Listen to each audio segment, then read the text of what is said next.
in, on, around, from මේවා පැටලෙන ළමයෙක්ද?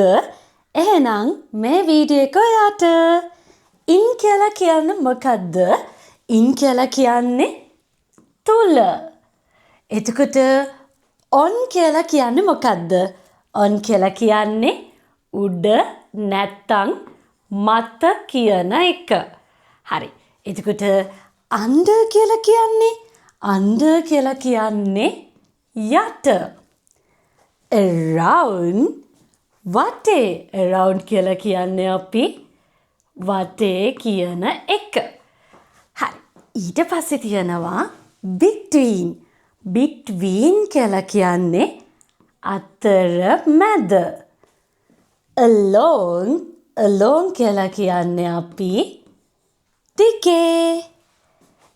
into කියලා කියන්නේ අපි තුලට කියලා තමයි අපි into කියලා කියන්නේ. from කියලා කියන්නේ සිට. from කියලා කියන්නේ අපි සිට.